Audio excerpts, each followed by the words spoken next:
మొట్టమొదటిసారిగా మిమ్మల్ని అందరినీ కలుస్తున్నాను. మీ అందరికీ కూడా శుభములు తెలియజేస్తున్నాను. అలాగే ఈరోజు మీ ముందు నిలబడుకొని మాట్లాడటానికి నాకు ఇచ్చినటువంటి అవకాశాన్ని బట్టి స్థానిక సంఘ కాపరికి, అలాగే పాస్టర్మ గారికి, అలాగే సంఘ నాయకులందరికీ కూడా నేను కృతజ్ఞతలు తెలియజేస్తున్నాను. ఈరోజు తెలుగు రాష్ట్రాల్లో మాత్రమే కాదు, భారతదేశ యావత్తు కూడా ఒక రకమైనటువంటి క్రైస్తవ వ్యతిరేకత మనకు కనిపిస్తుంది. ఆర్కెస్ట్రేటెడ్ కావాలని ఒక వ్యూహం, ఒక ప్రణాళికాబద్ధంగా క్రైస్తవ వ్యతిరేకతను భారతదేశంలో పెంచి పోషిస్తూ ఉన్నట్లుగా మనకు కనిపిస్తుంది. సో క్రైస్తవులుగా, నిజమైన మానవ సమాజముగా, నిజమైన మానవతకు మాదిరి చూపించే వాళ్ళంగా మనం ఎలా సిద్ధపడాలి, ఏ విషయాల్లో సిద్ధపాటులో మనం ఉండాలి, ఈ విషయాన్ని మీ ముందు తీసుకొని రావటమే ఈరోజు మొదటి సెషన్లో నేను చేస్తున్నటువంటి చిన్న ప్రయత్నం.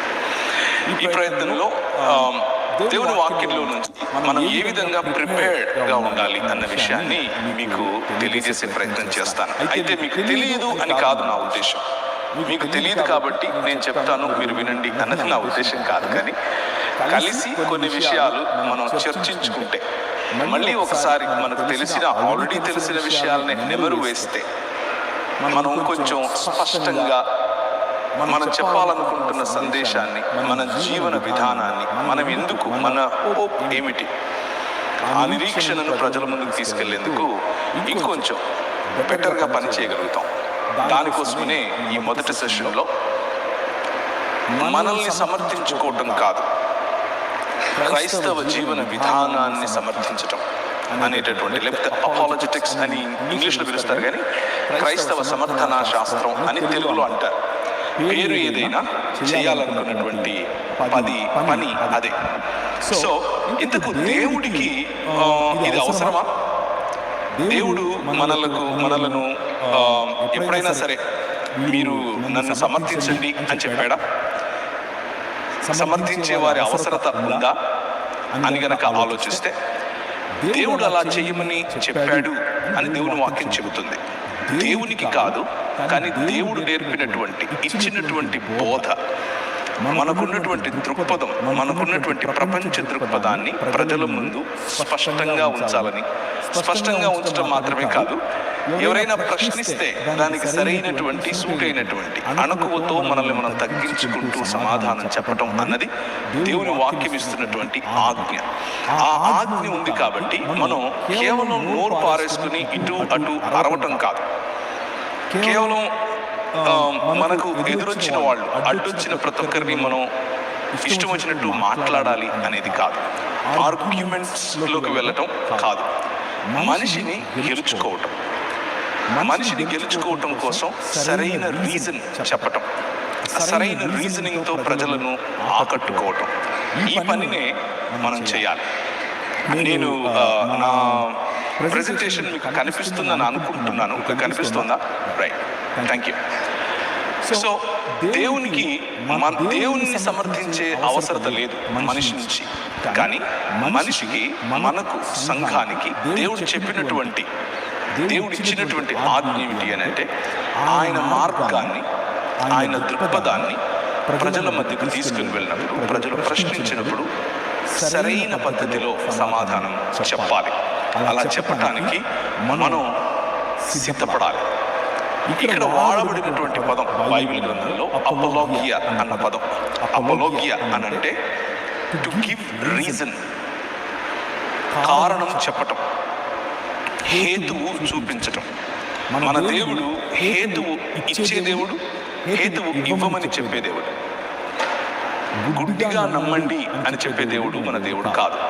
ఈరోజు ఈ ఉదయం యువకులు, యువతులు చాలా మంది ఇక్కడ ఉన్నారు. మనందరం కూడా ప్రిపేర్డ్గా ఉండాలి అని దేవుని వాక్యం చెప్తోంది. దేవుని వాక్యంలో నుండే ప్రిపేర్ అవ్వాలి. దేవుని వాక్యం మనకు ఒక ఫౌండేషన్ లాగా ఉండాలి, గట్టిగా మనం దాని మీద నిలబడగలగాలి. అందుకని మనం దేవుని వాక్యంలో నుంచే అసలు ఎందుకు మనం ఇలా ప్రిపేర్ అవ్వాలి అని చెప్పడం కోసం మొదటి పేతురు పత్రిక తీయండి. మొదటి పేతురు 3వ అధ్యాయం 15-16 వచనాలు. మొదటి పేతురు 3వ అధ్యాయం 15-16 వచనాలు. నిర్మలమైన మనస్సాక్షి కలిగిన వారై మీలో ఉన్న నిరీక్షణను గూర్చి మిమ్మల్ని హేతువు అడుగు ప్రతివానికి హేతువు అడుగుతారు. హేతువు అడిగేవారు ఉంటారు. హేతువు అడిగితే నాకు తెలీదు, ఇది నా నమ్మకం అని చెప్పి వెళ్ళిపోవడం ఒక పద్ధతి. కానీ అడిగిన ప్రతి వారికి చెప్పమని దేవుని వాక్యం చెబుతోంది. హేతువు అడుగు ప్రతి వానికి సాత్వికముతోను భయముతోను సమాధానము చెప్పుటకు ఎల్లప్పుడూ సిద్ధముగా ఉండి మీ హృదయముల యందు క్రీస్తును ప్రభువుగా ప్రతిష్ఠించుడి. అప్పుడు మీరు దేని విషయమై దుర్మార్గులను దూషింపబడుతారో దాని విషయమై క్రీస్తునందున్న మీ సత్ప్రవర్తన మీద అపనింద వేయువారు సిగ్గుపడతారు. చాలా మంది ఈరోజు క్రీస్తు యొక్క అనుచరులను అపనిందల పాలు లేకపోతే అభాండాలు వేయటం, క్రీస్తును 3 మేకులు పీక్కోలేని వాడని, శవమని, మనం చెబుతున్నది శవవార్త అని, ఇది సువార్త కాదు శవవార్త అంటారు. కొందరు మనల్ని రైస్ క్రిస్టియన్స్ అంటారు, ఇంకొందరు జాకెట్ క్రైస్తవులు అంటారు, ఇంకొందరు వేరు వేరు పదాలతో వేరు వేరు రకాలుగా మనల్ని పిలుస్తారు. పిలవటానికి గల కారణం మీకు తెలుసు. అప్పుడప్పుడు క్రైస్తవ సమాజం నుంచి కూడా ఇవ్వాల్సినటువంటి బెస్ట్ ఎగ్జాంపుల్స్ రావు, కాబట్టి వాళ్ళని చూసి అలా అంటారు. కానీ దేవుని వాక్యం ఏం చెబుతుంది అంటే, శ్రేష్టమైనటువంటి ఈ మార్గం, నిజమైన మానవత అనేటటువంటి ఈ మార్గం, ఆ మార్గానికి మనకున్నటువంటి నిరీక్షణ, ఆ నిరీక్షణకు హేతువు ఇవ్వాలి. హేతువు అడిగినప్పుడు చెప్పాలి. దానికి సరైన ప్రిపరేషన్ ఉండాలి.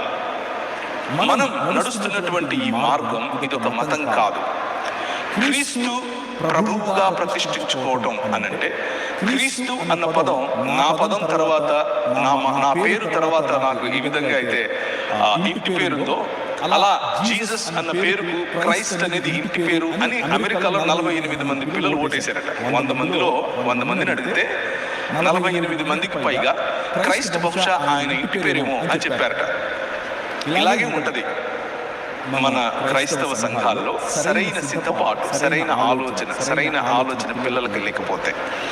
సో యువకులు యువతులు, మీరు తెలుసుకోవాల్సినటువంటి, మీకు ఆల్రెడీ తెలిసిన మళ్ళీ గుర్తుంచుకోవాల్సినటువంటి విషయం, క్రీస్తు అనంటే అభిషిక్తుడు. దేనికి అభిషేకం చేయబడ్డాడు అనంటే, రాజ్యమును స్థాపించటానికి, దేవుని రాజ్యమును ఈ భూమి మీద కట్టడానికి, దేవుణ్ణి మళ్ళీ మనుషుల మధ్యలోనికి ఒక టెంట్ గా, కృపాసత్య సంపూర్ణుడిగా డేరా వేయటానికి, ఆ క్రీస్తును మనం మన హృదయాల్లో ముందు ప్రభువుగా ప్రతిష్ఠించుకోవాలి. మత నాయకుడిగా కాదు, మతం స్థాపించిన వ్యక్తిగా కాదు, కేవలం భక్తి శ్రద్ధను చూపించే దేవుడిగా మాత్రమే కాదు. ఆ దేవుడు రాజు. ఆ రాజుకు ఉన్నటువంటి నియమాలు, ఆ నియమాలను హృదయంలో పటిష్టంగా ప్రతిష్ఠించుకోవాలి. మతం కాదు, ఇది మార్గం. భక్తి మాత్రమే కాదు, బాధ్యతతో కూడిన జీవన విధానం. నమ్మకం మాత్రమే కాదు, నమ్మకత్వం. ఇంగ్లీష్ లో అలిజియన్స్ అన్న పదం వాడతారు. Faith is అలిజియన్స్ to Christ. క్రీస్తు అనేటటువంటి రాజుకు మీ హృదయాలలో అలిజియన్స్ ఉండాలి, నమ్మకత్వం ఉండాలి. చెప్పిన పనిని, ఇచ్చిన ప్రాజెక్టును సంపూర్ణంగా కంప్లీట్ చేయగలిగినటువంటి, మీ పైన దేవుడు నమ్మగలిగినటువంటి, మీకు ఏదైనా పనిని ఇంట్రెస్ట్ చేయగలిగినటువంటి నమ్మకత్వం కలిగి ఉండాలి. దాన్ని క్రీస్తును ప్రభువుగా మన హృదయాల్లో ప్రతిష్ఠించుకోవడం అని అంటారు. అడిగేవాళ్ళు, హేతువు అడుగువారు రాజకీయ పరంగా అడుగుతారు, శాస్త్రీయ పరంగా అంటే సైంటిఫిక్ గా అడుగుతారు, అలాగే భక్తి భావనలు, భావజాలాలను మనసులో ఉంచుకుని అడుగుతారు. ఆ భావజాలాలను మనం అర్థం చేసుకోవాలి.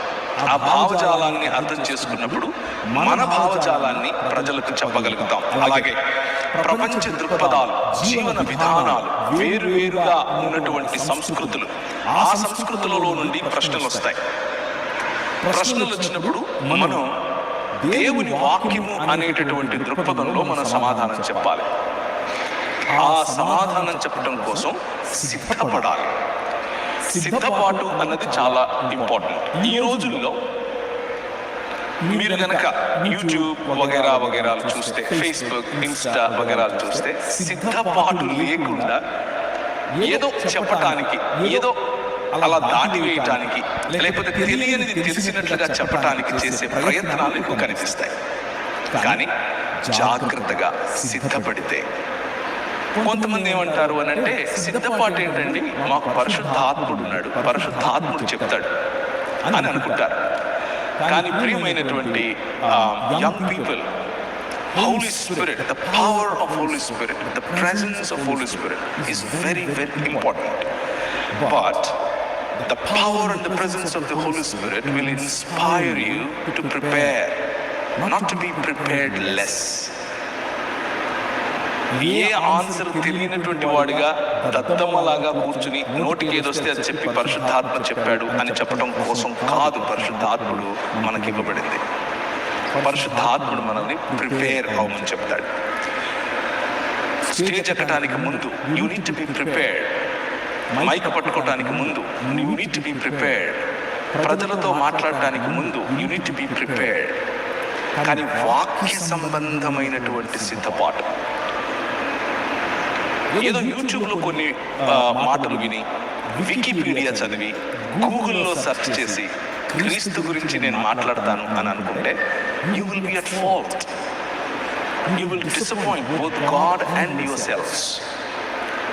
వికీపీడియాలు, యూట్యూబ్లు, గూగుల్ సెర్చ్లు, చాట్ జీపీటీలు కాదు, వాక్యం. దేవుని వాక్యంలో మీ వేళ్ళు రాలి. దేవుని వాక్యంలో స్థిరంగా మీరు నేర్చుకోవాలి. ప్రార్థనతో కూడిన సిద్ధపాటు, ఎల్లప్పుడూ సిద్ధంగా ఉండటం. అన్నీ తెలిసి ఉండాలి అని నేను చెప్పట్లేదు. తెలిసిన కొద్దిగా అయినా సరే కాన్ఫిడెంట్గా తెలిసి ఉండాలి. కాన్ఫిడెంట్గా నేర్చుకోవాలి.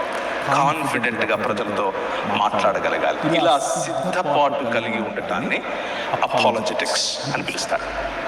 సో ద ఫస్ట్ సెషన్, ఈ ఫస్ట్ సెషన్ నాకున్న ప్రైమరీ ఫోకస్ ఏంటంటే, మీరు అపాలజెటిక్స్ అన్నది అదేదో గ్రీకు తత్వశాస్త్రమో లేకపోతే ఇంకేదో అని అనుకుంటారు పొరపాటు. ఇంతకుముందు అపాలజెటిక్స్ అని అంటే కేవలం ఇంగ్లీష్ మాట్లాడేవాళ్ళు, రూమ్లో కూర్చొని 4-5 మాటలు, ఎవరికి సువార్త చెప్పడం ఏమీ లేదు, కేవలం 4-5 మాటలు ఇంగ్లీష్లో మాట్లాడుకొని వెళ్ళిపోయేవాళ్ళు ఉండేవాళ్ళు. అలా కాదు. తెలుగు భాషలో, మన సంస్కృతిలో, మన దేశంలో భిన్న మతాల మధ్య మనం కూర్చుని ప్రభువైన యేసు క్రీస్తు యొక్క దేవత్వాన్ని, ప్రభువైన యేసు క్రీస్తు యొక్క ప్రభుత్వాన్ని చాటి చెప్పడమే అపాలజెటిక్స్. అలా చేయగలగాలి, ధైర్యంగా చేయగలగాలి, అందరి ముందు చేయగలగాలి. సో మన ఉద్దేశం ఏంటి? మన ఉద్దేశం నేను నిలబడుకుని నాకు ఇంత జ్ఞానం ఉంది చూడు అని చూపించుకోవడం కోసం కాదు. మన ఉద్దేశం నేను ఇంత మాటకారిని చూడు అని ప్రజల ముందు చెప్పుకోవడం కోసం కాదు. మన ఉద్దేశం వాదనను గెలవటం కాదు. మన ఉద్దేశం వ్యక్తిని గెలవటం. మన ఉద్దేశం ప్రేమను చాటి చెప్పటం. మన ఉద్దేశం మన రాజు, ఆ రాజుకు తగినటువంటి మాటలను చెప్పటం. ఆ రాజుకు తగినటువంటి హుందాతనంతో క్రీస్తు ప్రేమను చెప్పటం. హుందాతనం మర్చిపోయి లోకల్గా చాలా చిన్న మెదడుతో తప్పుడు భాష మాట్లాడుతూ ఎవరైనా మీతో మాట్లాడితే, వాళ్ళకు మళ్ళీ మీరు అలాగే తప్పుడు భాషతో, చిన్న మెదడుతో మీరు ఇంటరాక్ట్ అయితే, you are not representing your king. మీరు మీ ప్రభువును, మీ రాజును మీరు రిప్రజెంట్ చేయటం లేదు. అక్కడ సరిగ్గా రిప్రజెంట్ చేయాలి. You need to be prepared to do that. సమాజాన్ని తిట్టడం కాదు అపాలజెటిక్స్ అని అంటే, వివిధ మతాలను తిట్టడం కాదు అపాలజెటిక్స్ అని అంటే. సరిగ్గా రిప్రజెంట్ చేయటం, ఆయన భావజాలాన్ని సరిగ్గా రిప్రజెంట్ చేయటం, అలాగే మన నిరీక్షణను గురించి రిప్రజెంట్ చేయటం. ఇంతకు మనకున్న నిరీక్షణ ఏంటి, మనకున్న హోప్ ఏంటి అని గనక ఆలోచిస్తే, పేతురు గ్రంథం మళ్ళీ తీయండి. 2వ పేతురు 3వ అధ్యాయం 13వ వచనం. మనకున్న నిరీక్షణ చాలాసార్లు కొంతమంది, అందరూ కాకపోయినా కొందరు, చెప్పిన సువార్త యొక్క ప్రధాన ఉద్దేశం ఈ ప్రపంచాన్ని విడిచిపెట్టి ఇంకెక్కడికో వెళ్ళిపోవటం అని అనుకుంటారు. ఏదో కొత్త లోకం ఉంది, ఆ లోకంలోనికి వెళ్ళిపోవటం అని అనుకుంటారు. బైబిల్ గ్రంథం యొక్క సారాంశం మీరు ఈ లోకాన్ని విడిచి వెళ్ళిపోవటం కాదు. బైబిల్ గ్రంథం యొక్క సారాంశం క్రొత్త ఆకాశము, క్రొత్త భూమి. బైబిల్ యొక్క సారాంశం దేవుని సన్నిధి మన మధ్యకు వచ్చి నివాసం చేయటం. అది మనకున్నటువంటి హోప్. అందుకనే మనం మతం ప్రజలం కాదు. మన మార్గము నూతన ఆకాశం, నూతన భూమి. Transformation of societies, transformation of nations, transformation of heavens and earth.